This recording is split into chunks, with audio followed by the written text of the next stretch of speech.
یکی از سوالاتی که همیشه بوده این هستش که اغلب وجود انگلستان رو بدیهی تلقی میکنن و خیلی هم کم پیش میاد که بهش نگاه بکنن. این موضوع شاید تحت شعاع اون تاریخ کبیر بریتانیا باشه، اما خب به هر حال برای تشکیل این اتحادیه انگلستان باید از قبل به وجود میومد دیگه. و خب آره این اتفاق میافته. در واقع از سال 927 پس از میلاد انگلستان به وجود میاد و شکل امروزی خودش رو به دست میاره. حالا اینکه چگونه ایجاد شد و چه کسی قبل از انگلیسی ها مدعی این سرزمین بود و چگونه تبدیل شد به کشوری که ما امروز میشناسیمش.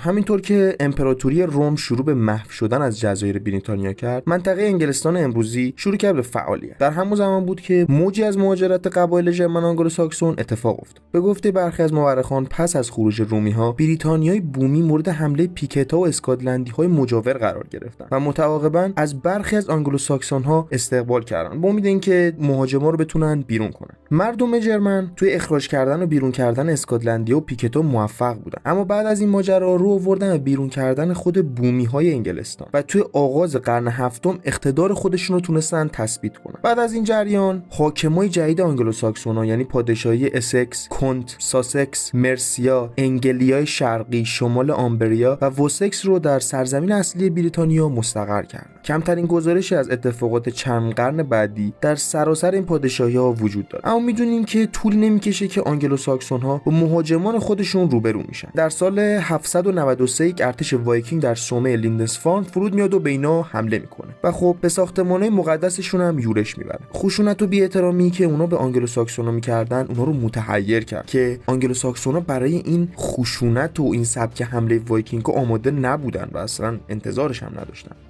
توی پایان سال 870 شرق آنگلیا به دست مهاجمان دانمارکی افتاد و مرسیا تنها 4 سال بعد کاملا از دست رفت و دیگه در دسترس نبود. هنگامی که وایکینگا نورسومبریا رو توی سال 875 تصرف کردن، وسکس تنها پادشاهی بزرگی باقی موند که تحت حاکمیت آنگلوساکسون‌ها بود. هنگامی که پادشاه فعلی وسکس اتلرد یا اوتلر درگذشت، برادر کوچکترش آلفرد برای محافظت از استقلال پادشاهی خودش باقی موند. در ابتدا این کار رو پرداختن به متجاوزان وایکینگ انجام داد تا اینکه در نهایت این اتفاق هم افتاد تا ارتشی رو تونست بر علیه اونا رهبری کنه. توی نبرد ادینگتون بود که این ماجرا به اوج خودش رسید که دانمارکیا رو کاملا شکست داد و تلاش‌های اونا برای تصرف وسکس رو ناکام گذاشت. خلای قدرت در مرسیا توی همون زمان منجر به این شد که پادشاه آلفرد نیز کنترل پادشاهی رو بخواد از دست بده و به جای اینکه یک پادشاه جدید رو بخواد بذاره، یک آلدرومن رو مسئول این جریان میکنه. این نجیب زاده که اونجا گذاشته شد به خود پادشاه آلفرد پاسخ میده و پادشاه وسکس رو به عنوان قدرت نهایی در هر دو منطقه حال حاضر حفظ میکنه، گرچه که بخشی از مرسیا به وایکینگ‌ها واگذار میشه. بعد از مرگ پادشاه وسکس و رهبر معاصر مرسیا در سال 911 ادوارد بزرگ و اتلفلد هر کدومشون جانشینای مربوط خودشون رو میشینه جاشون. این حاکمای جدید با همدیگه شروع میکنن به افزایش فشارهایی که قبلا بر دانلاو همسایه خودشون وارد کرده بودن و هر دوشون هم برای افزایش بیشتر قلمرو خودشون داشتن تلاش میکردن. سرزمینایی که در سال 917 رو به شمال گسترش داد و ادوارد تونست تمام شرق انگلیا رو در تحت قلمرو خودش بگنجونه. همونطوری که تونست به سمت مرکین موفق شد تا قلمرو خودش رو تا یورک افزایش بده، جایی که مردم محلی تصمیم گرفته بودن بهتره به جای جنگیدن به اون وفاداری کنن. اون به زودی از دنیا میره و دخترش قدرت رو به دست میگیره و کسی که قرار بود جای اون رو بگیره به مسیر فعلی خودش ادامه میده. با این حال به طور غیر منتظره مردم مرسیان به سرعت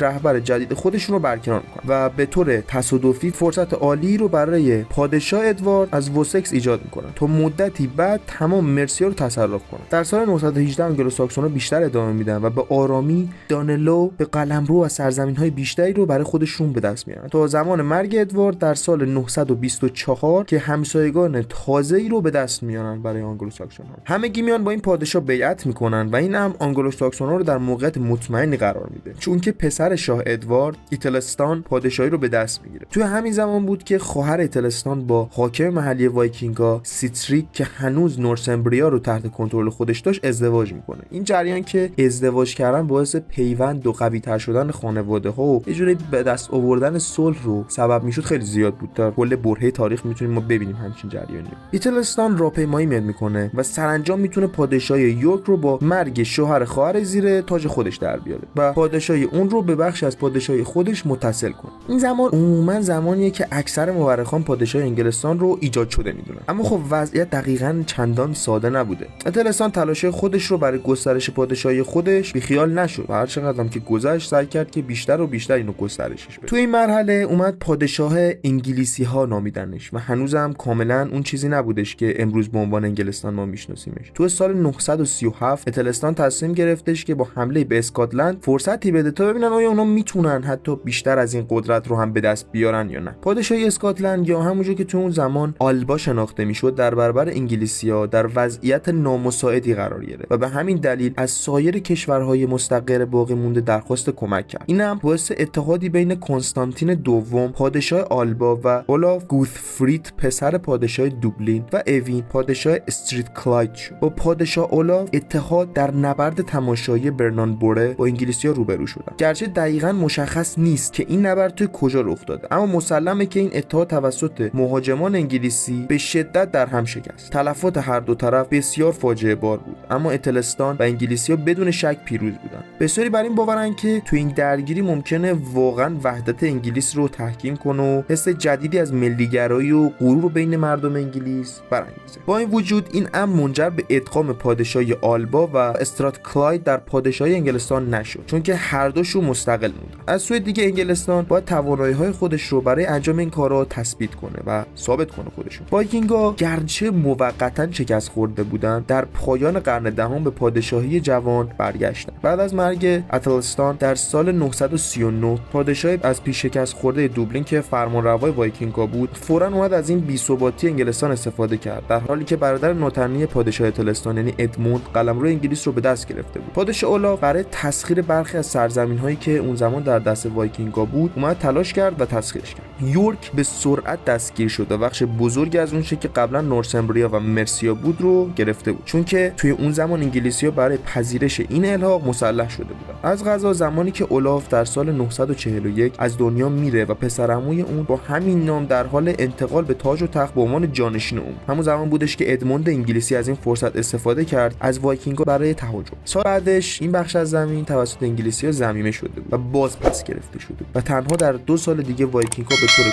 کامل از نورسمبریا بیرون رانده شده بودند. این اساساً انگلیس رو دوباره متحد می‌کرد، چون که این قلم رو اکنون در کنترل ادموند به اندازه اجدادش جاه طلب بود و بعد از این جریان به استراکلاید حمله کرد، اما توی پایان این تهاجمی که داشتش تنها برخی از مناطق جنوبی اون رو تونستش تصرف کنه. مابقی تقریبا همه کنار هم گردآوری شده بودن، حتی اسکاتلندی هم باشون اوکی شده بودن و جوری داشت به نظر میرسید که انگلستان داره به ثباتی میرسه. اما این جریان خیلی کوتاه مدت بود. ادموند توی سال 946 به طور مرموزی به قتل میرسه که برادر کوچیکش ادرد پادشاه انگلستان میشه. سال بعدش اریک بلادکس از نروژ به نورتھمبریا که اخیراً مجدداً ادغام شده بود حمله میکنه و اون رو تصرف میکنه. که تقریباً 1 دهه درگیری بر سر اینکه چه کسی در سراسر جزایر نورتھمبریا رو رهبری خواهد کرد ایجاد. در نهایت پادشاه انگلیس تونست یک بار دیگه برای همیشه از طرف انگلستان این قلمرو رو پس بگیره. مرگ پادشاه بعد این پیروزی به زودی به سلطنتش پایان داد و برادرزاده جوانش ادویگ به طور موقت جانشین شد، اما به سرعت به نفع برادرش ادگار عزل شد. با این حال این تنها یک تسلیم جزئی بود و همچنین به این معنی که بخش کوچیکی از پادشاهی رو به عنوان یک فرمانروا هنوزم در دست ادوینگ ما بود.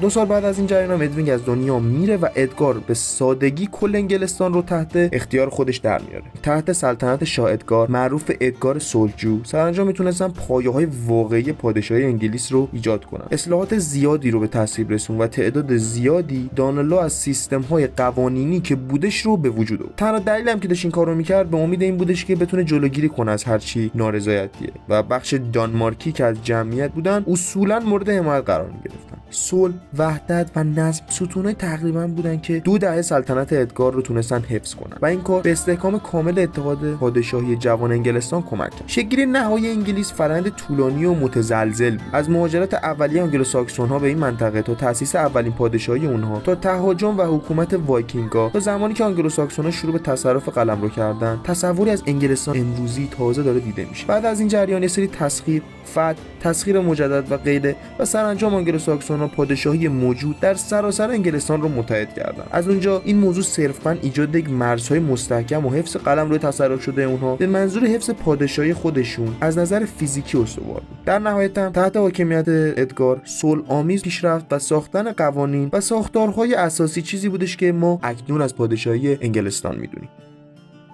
اگر از این ویدیو خوشتون اومد حتما لایک کنید و کانال رو سابسکرایب کنید و نظراتتون رو برامون بنویسید. خیلی ممنون که هستین. تا دیدار دیگر، بدرود.